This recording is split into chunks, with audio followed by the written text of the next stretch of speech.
Naam, karibu tena mtazamaji, ni kupasha yale ambayo yanajiri au yanaenea sasa hivi katika mitandao ya kijamii siku ya leo. Kaka wa Humphrey Polepole anayefahamika kama Agustino Polepole hatimaye avunja ukimya wake siku 14 tangu kutekwa nyara au madai ya kutoweka kwa kaka yake Humphrey Polepole. Sasa hivi atangaza kuja na ushahidi wote unaowaonyesha waliohusika na utekaji nyara wa Humphrey Polepole. Amesema ana ushahidi wa kutosha unaoonyesha ni nani haswa waliohusika katika kile alichodai ni njama za kumnyamazisha au kumteka Humphrey Polepole kwa sababu tu za kisiasa. Bonyeza alama ya like na ubonyeze neno subscribe na alama ya kengele chini ya video hii kabla ni kutaarifu ripoti hizi za ushahidi kutoka kwa kaka yake Humphrey Polepole, Agustino Polepole, kwa kina na kwa undani zaidi. Mgogoro wa kesi ya kupotea kwa Humphrey Polepole umechukua sura kubwa leo baada ya kaka yake Agustino Polepole kutoa kauli nzito akiwatuhumu viongozi kadhaa wa serikali kuhusika katika kile alichoeleza kuwa ni ufichuzi ulioratibiwa. Kupitia video aliyoisambaza mtandaoni usiku wa jana. Katika video hiyo ambayo imesambaa tangu wakati huo, Agustino Polepole alionyesha kufadhaishwa na kile alichokiita kuendelea kukaa kimya kwa serikali kuhusiana na hatima ya kaka yake Humphrey Polepole ambaye anadai alitekwa nyara tangu Oktoba tarehe 6, ambaye hajaonekana kwa wiki kadhaa sasa. Matamshi yake yameibua mjadala mkubwa mitandaoni na ndani ya duru za kisiasa na kuongeza tabaka mpya za mvutano kwenye kesi tata ya kutoweka kwa Humphrey Polepole. Kulingana na Agustino Polepole, familia yake imevumilia dhiki kubwa ya kihisia tangu Humphrey Polepole alipoweza kutoweka, na sasa anadai kuwa ana ushahidi wa kutosha unaohusisha takwimu maalum za kiserikali na kesi hiyo. Aliwataja watu maarufu kuwa ni pamoja na mbunge wa Chalinze Ridhiwani Kikwete na mkuu wa wilaya ya Mbeya aliyetajwa kwa jina la Mafwele. Alipendekeza kuwa wanafahamu matukio ya tukio la kupotea kwa Humphrey Polepole lakini wamebaki kimya. Hata hivyo, haya yote ni kulingana na Agustino Polepole ambaye amezungumza kupitia video hiyo.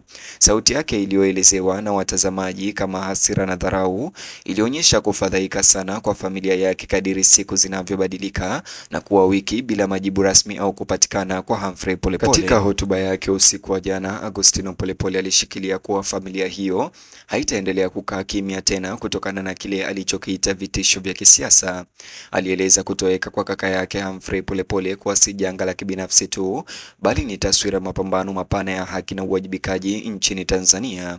Waangalizi waliofuatilia kisa cha kutoweka kwa Polepole walibaini kuwa matamshi ya kaka yake yalionekana kupinga mamlaka za serikali moja kwa moja na kupendekeza uwezekano wa makabiliano kati ya familia na serikali ikiwa hakuna majibu rasmi yatatolewa hivi karibuni. Walio karibu na suala hilo walisema kwamba Agustino Polepole alizungumza kwa sauti ya mwisho na yenye hasira, akidai kuwa uvumilivu wa familia ulikuwa umeisha sasa. Alisisitiza kwamba kulikuwa na ushahidi unaoonekana unaoripotiwa kujumuisha rekodi za video ambao hivi karibuni ungewasilishwa mbele ya mahakama ya sheria ili kufichua kile kilichomtokea Humphrey Polepole katika kesi ya kutoweka kwa Humphrey Polepole hivi majuzi. Kauli zake zimeibua matarajio miongoni mwa wafuasi na wakosoaji sawa, huku wengi wakijiuliza iwapo kweli ana aina yoyote ya ushahidi unaoweza kuwahusisha maafisa wa ngazi za juu katika kesi ambayo sasa imevuta hisia za kitaifa. Ya kuenea kwa kasi kwa maoni ya Agustino Polepole usiku wa jana imelazimisha kesi ya kutoweka kwa Polepole kuwa katikati ya mazungumzo kwa mara nyingine ya umma. Kwa mara nyingine tena, mitandao ya kijamii imejaa uvumi, hasira na mahitaji na majibu. Baadhi ya watumiaji wameitaka serikali kutoa tamko rasmi haraka la kushughulikia tuhuma hizo, huku wengine wakimtaka Agustino Polepole kufuata taratibu za kisheria badala ya kutoa taarifa zinazoweza kuwa nyeti mtandaoni. Mzozo huo unasisitiza jinsi nafasi za kidijitali zimekuwa uwanja muhimu wa vita vya masimulizi yanayohusu masuala ya kisiasa na sheria nchini Tanzania. Licha ya shinikizo hilo kuongezeka, si Ridhiwani Kikwete wala Mafwele aliyetoa majibu rasmi kuhusu tuhuma hizo kutoka kwa Agustino Polepole. Ukimya wao pia umechochea minong'ono zaidi kuhusu kesi ya kutoweka kwa Polepole, huku baadhi ya watoa maoni wakisema kuwa kutokuwepo kwa mawasiliano kutoka kwa watuhumiwa hao kunazidisha hali ya kutoaminiana kwa wananchi. Wachambuzi wa masuala ya sheria na kisiasa wamependekeza kwamba iwapo tuhuma hizo zingethibitishwa mahakamani, zingeweza kuashiria mabadiliko makubwa katika jinsi uwajibikaji wa kisiasa unavyoshughulikia ndani ya mfumo wa haki wa Tanzania. Wakati huo huo, Wanafamilia na washirika wa karibu wa Humphrey Polepole wameendelea kuelezea wasiwasi wake juu ya ustawi wake. Wanamwelezea kuwa ni mtumishi wa umma aliyejitolea ambaye licha ya kuwepo kwa misukosuko wakati wa uongozi wake kama katibu wa itikadi na uenezi wa CCM, alibakia wazi kuhusu masuala ya utawala na haki. Kutoweka kwake ghafla, kwa mujibu wa wale waliofuatilia kesi ya kutoweka kwa Polepole, kumeibua maswali yasiyotulia juu ya usalama wa watu wanaohusika na siasa na mazingira mapana ya uhuru wa kujieleza nchini.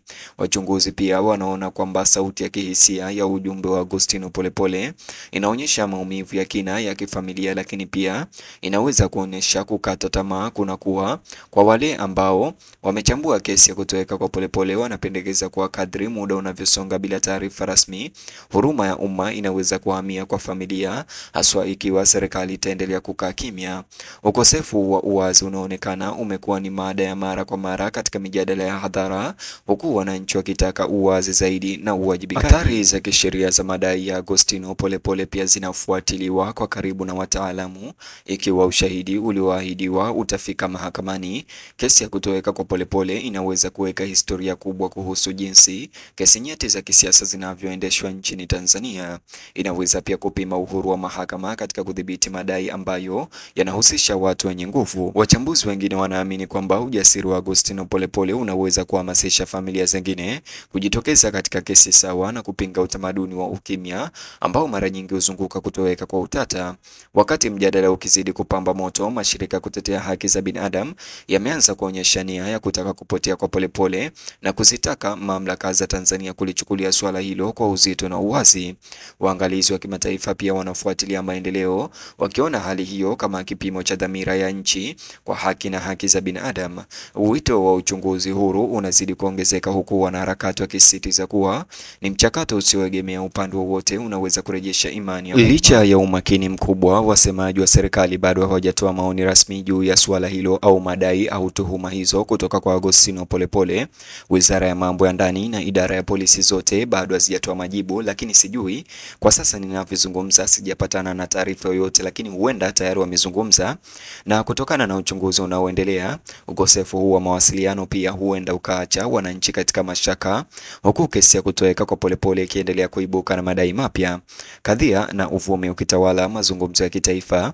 Kwa kumalizia, kesi ya kutoweka kwa Polepole imekuwa zaidi ya utafutaji wa majibu ya familia, imebadilika na kuwa ishara mapambano kati ya ukweli, mamlaka na haki katika Tanzania ya kisiasa. Wakati Augustino Polepole akiapa kuleta ushahidi mbele ya mahakama, sasa taifa hili linatazama kwa makini likisubiri kuona ikiwa ufichuzi ulioahidiwa utaleta kufungwa au kuwasha dhoruba kubwa zaidi ya mabishano ya kisiasa mahakamani. Wiki zijazo huenda zikaamua iwapo kesi hii itakuwa wakati mahususi katika harakati za uwajibikaji au itafifia katika sura nyingine ambayo haijatatuliwa katika mazingira changamano ya kisiasa ya Tanzania.